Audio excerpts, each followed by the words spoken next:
Welcome, Port St. Lucie High School, Miss Boehm, senior government class. I appreciate you joining in. Hi, I'm Melissa. Miss Boehm, this is your second year joining us for this virtual town hall meeting. I appreciate you so much for being here. Thank you. Thank you. We appreciate the opportunity. Ms. Boehm, what I'm going to do is, like we talked about yesterday, I'm going to introduce the panel real quick, and then if you could introduce your students and ask the questions to our panelists, we would appreciate it. Okay, perfect.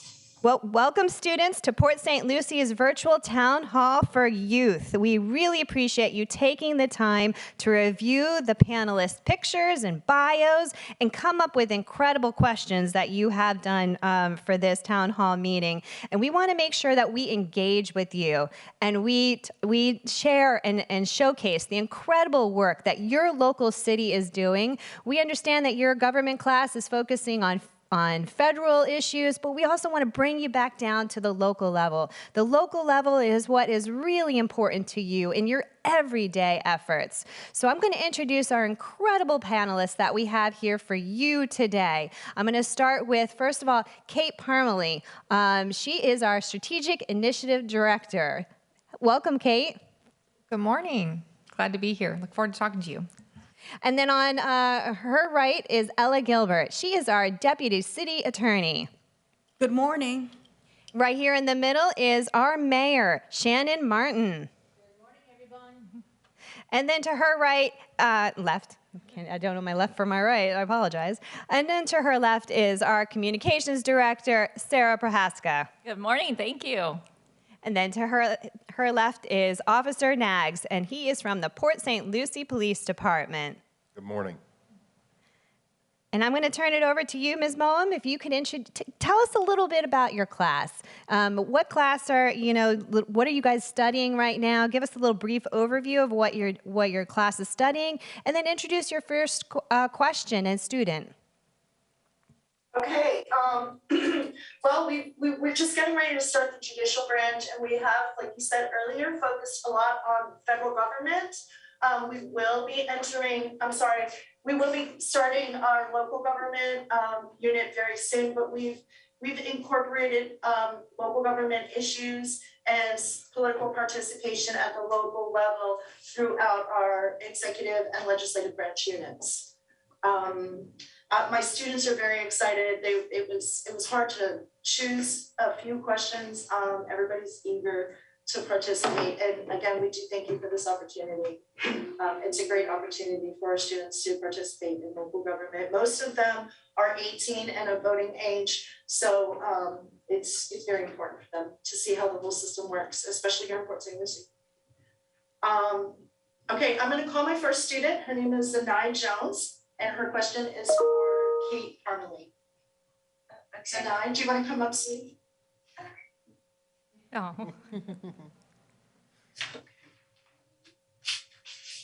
All right, so my name is Knaggs Jones. So my question is on Candle Points, there are potholes around the gas station and there are unfixed streets. When me and my mother drive around in that area, we always be careful because on the road, does the government have any plans to fix the potholes or at least fix the roads so no one can have their cars damaged or get new tires? Good morning, Anaya, and thank you for that question. The answer is yes. There are plans to improve our roadways, and when you see a pothole, I know the city is constantly looking for potholes, and they repair potholes as soon as they're aware of them. So the city has the city's area is 120 square miles. So I'm going to share with you in a minute about how to repair, how to report those potholes, so we can make sure that those at least get temporarily patched while we're waiting for a full fix. There is, of course, the funding is required to fix all of those roads. That takes a bit longer when you get the permanent fix. But the good news is that the City Council has prioritized more funding for roadway repaving. you can actually see what roads are going to be repaved. We have a schedule, a 10-year plan where we have roads paved every year. And if you go to cityofpsl.com/repaving, you can see the full schedule of when roads are going to be fixed. But there shouldn't. But if there's a pothole that needs to be patched, let us know right away, because there might be a chance that we might not be aware of it. Because if we're aware of it, we've patched it as soon as possible. So what you could do in order to let us know is 1PSL. I don't know if anyone's familiar with that, but 1PSL is our one call to City Hall. It's a way for you to put in a service request to our city staff team at any time on any issue that affects you. If you go to the city website at cityofpsl.com/1PSL, or you call the phone number 871-1775 or 871-1PSL. You can speak to a navigator, and they can report that pothole in our system, and our public works department goes out and patches it. There's also an app I think that you might find really helpful, and I know a lot of our students enjoy that. I think experience it too, because you can download from the App Store an app called 1PSL. It's the City of Port St. Lucie's app. You can take a picture of an issue. It gets immediately sent to our staff. You can note the location. Our residents are our eyes and ears. So if we're missing something, let us know, and we'll make sure we get it fixed. So thank you for that question. Okay, thank you. Thank you, Sanai. Okay, our next question is gonna be asked by Jaden Harris. It's Tyler Collins' question, but Tyler's unavailable today. So Jaden, you wanna come on up to the podium? And thank you for filling in. Hello, my question is to Mayor Shannon Martin. Tyler's question was, do you have a plan to extend public parks? And if so, what does that plan look like? Thanks so much for the question. Absolutely, we do. We pride ourselves here on our great quality parks in Port St. Lucie, and we know that we need more. So we have a 10-year parks master plan that we have developed over the years, and we implement it on a regular basis. Some of the parks that we are currently in the process of working on right now is Tradition Regional Park and the Tradition area, and Torino Regional Park in Torino off Midway Road. We're in the design phase for Tradition Park right now, and pretty soon we'll be going to the public for the public engagement process on a conceptual plan for Torino Regional Park. And I really encourage all of you to get involved and either come to a meeting or join, when we have the public meeting, join on Zoom and provide your input on what you would like to see in your city parks. Some of the things that we know that we need are more soccer fields, football fields, baseball fields, softball fields, areas where you can just go out and throw a ball around with some open space recreation. Trails are really important. That's some of the things that our residents have said. So we are constantly working on making sure we're providing as many parks as we can in Port St. Lucie within a 10-minute walk or ride to every citizen's home. And that is our focus going forward over the next 10 years. So thanks again for that question. Okay, thank you. Thank you for filling in, Jaden. Jimmy Wilson's question is going to be asked by Alana Mardell. We have a couple of students that are not available today, and the question is going to be addressed to Officer Knaggs. Thank you, Alana.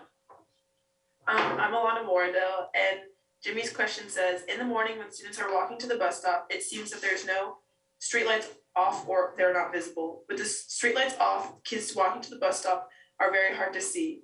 On the way to school, it poses as a safety and danger issue to the students waiting or walking to the bus stop before the sun rises. Does the city have a plan to address increased safety at the bus stop before the sun comes up? So good morning. Thank you for the question. So first and foremost, yes, there are some areas in our city that may not have the street lights that you see in other areas. I would say that the issue itself is not necessarily streetlights. As pedestrians or bike riders, we have to remember that we must follow traffic laws as well. So one of the things that I would suggest is if you're a pedestrian and you're on your way to a bus stop, or if you are a student waiting on a bus stop, We ask that you are off the road as far as possible. Believe me, I know with the kicks, you don't like to get them dirty. I understand that. However, what is most important? Is it I can buy new kicks, or I'm laying in a hospital because I got hit by a car? Or worse, I'm no longer here. So there's that. I do want to remind everyone that distracted driving is a thing. It is a problem that we see a lot, but so is distracted walking. So is distracted bike riding. We have to remember that as a pedestrian on our way to a bus stop or wherever we're going, whether it's broad daylight or early in the morning when the sun's not up yet, we must be aware of our surroundings and know that people in vehicles may not be able to see you. So we do ask for your help as a student, as a pedestrian, as a bicyclist, and as a driver. Please remain alert. That way you can remain alive. Thank you for the question. Thank you, Luana. Next, we have Kashin's. Luke, she's going to be asking a question of Sarah Prohaska. Thank you, Kashin. You're welcome. Hello, my name is Kashim Luke. My question is for Sarah Prohaska. With your experience with nonprofit organizations, how can we volunteer, or how can we increase volunteer opportunities to be abundantly advertised for the youth in our community? Thank you so much. That is a great question. So there are so many volunteer opportunities out there. You just need to know where to go to find them. And for your class and I'd say for your school and anyone your age, the first place you should go, if you are looking for sometimes you need service hours for your college applications or for an organization you might be in, or you just want to gain experience in a field that you might be interested in. The City of Port St. Lucie offers volunteer opportunities in almost every single department we have here at the city. You just need to know to come and apply for them. So we do try to get the word out through our social media. If you're following us on Facebook, Twitter, Instagram, we're always advertising our volunteer opportunities on those. But the best way to find out is to go to our website, which is cityofpsl.com, and just type in the search bar volunteer, and our volunteer page will come up. And there are just really so many ways you can volunteer. You can volunteer in an individual department if you want to get experience. Say, for example, you're interested in, maybe you want to be a lawyer. Our city attorney's office has volunteer opportunities. Our Parks and Rec department relies on its volunteers really to get their programs in place, and they really do have a solid volunteer network. So if you're interested in working with kids, or maybe doing something fun and volunteering with our Parks and Recreation department, there's lots of opportunities there. But I'd say one of the easiest ways and one way to easily make a really great impact on the city, if you want to volunteer, is to join our to adopt a street. So I do that. I've got two kids, a sixth grader and an eighth grader. And with them and some of their friends, we've adopted a park. We adopted Whispering Pines Park. So that means we go out there once a month and we clean it up. And the city gives us all of our tools. They give us the litter grabbers and the bags and everything we need to do to help keep that park clean. And it's just one thing that we do to volunteer to help the city. But there's you can adopt any street in the city. Keep Port St. Lucie Beautiful is always looking for groups to adopt a street. So that is a great way to volunteer, to get service hours, and to make a really immediate impact and difference in the city. We really do rely on those cleanup groups. So I would say just go to the city's website, type in the word volunteer, and or call us, and we'll find a volunteer opportunity for you. Thanks. All right, thank you. And our final question is going to be asked by Nicholas Castro Giovanni for Addison Searcy, and it's directed to Mayor Shannon Martin. Hello. The question is, what is the main reason for the widening of Floresta towards Crosstown? And how will the traffic management be dealt with to ensure safety? Thanks so much, Nicholas. I appreciate the question. So the widening of Floresta has been starting over the past year, and really it should have started 20 years ago.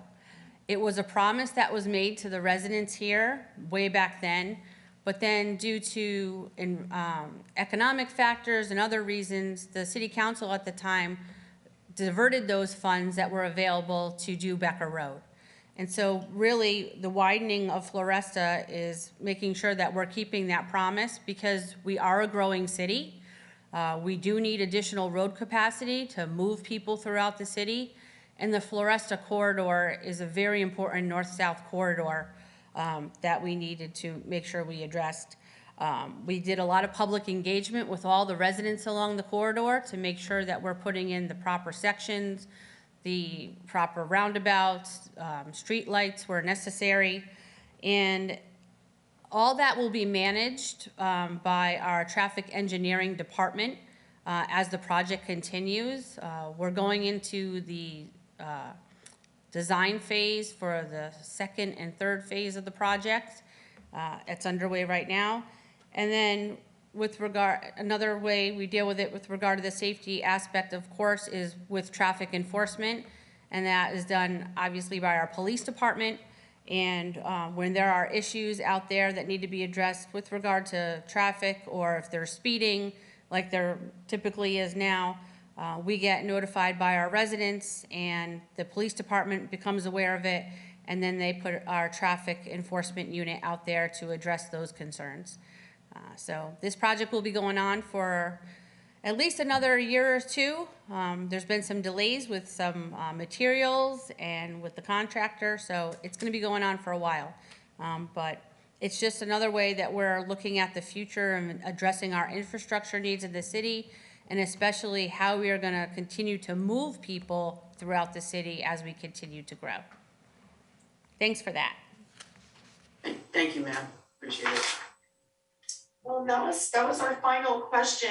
I want to say thank you for all of my students, and our administrators and guidance counselors are here observing. We really appreciate the opportunity to do this every year.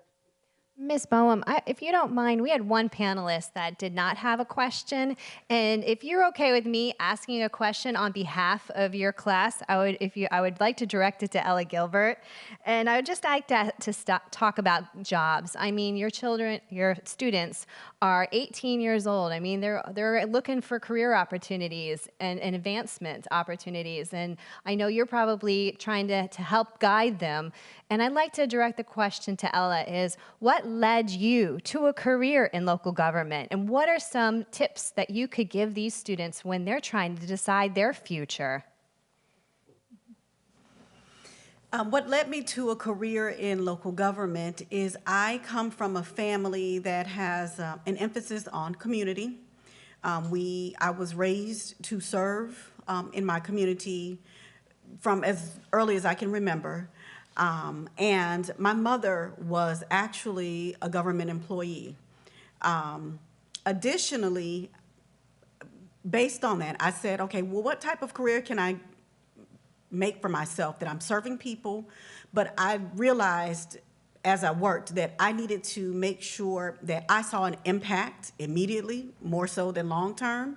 And local government gives me that opportunity to see the impact of whatever I'm doing on a day-to-day basis. I am a transactional attorney, which most of you all know of litigation attorneys, that you see Law and Order and you see attorneys that go to court. I handle basically paperwork. One of the things that I do is I review all of the contracts for the city. Another thing that I do is I work in legislative affairs with the city. In that, I interact and manage our lobbyists at the state level.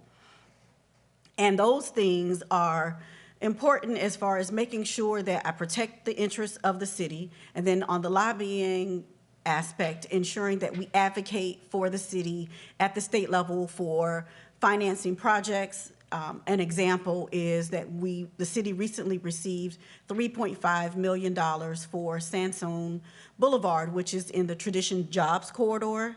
And that is to ensure that we have transportation to get to some of the businesses that are being located in that area. I will say to the students that one of the more important things in a previous question that I received was, how did I get to where I was? First thing is education. You need to determine what education requirements are necessary for whatever role you're looking for. The next thing is trying to get in experiences that offer you transferable skills, meaning it doesn't matter that I worked at a regional transportation authority, and then I worked at a county, and then I worked at a tax collector office, and then I came to the city after going to law school.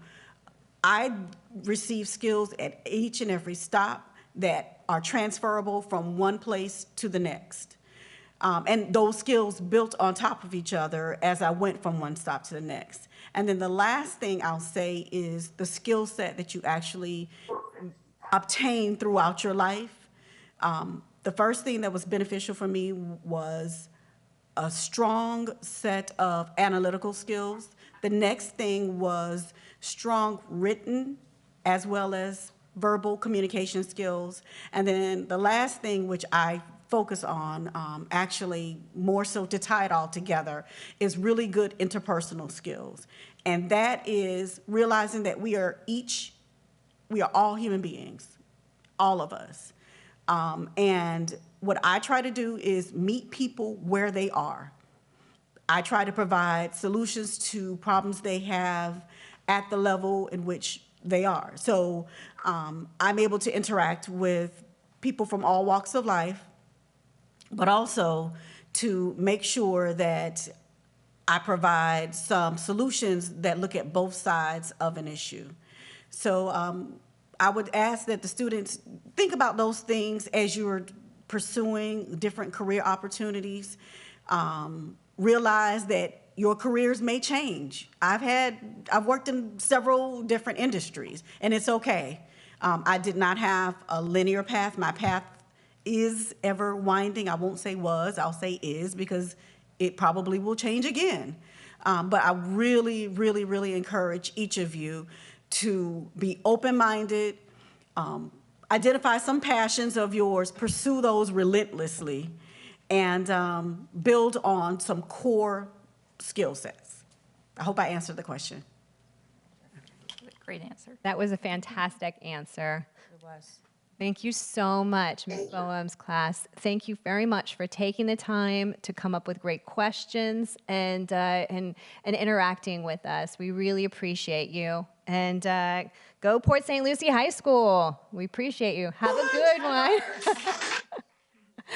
Thank you all. Thank you so much. Have a great day. Thank you. Thank you. You have a great day too. Ms. Boehm, you have my email address. If you have any follow-up questions, just reach out, okay?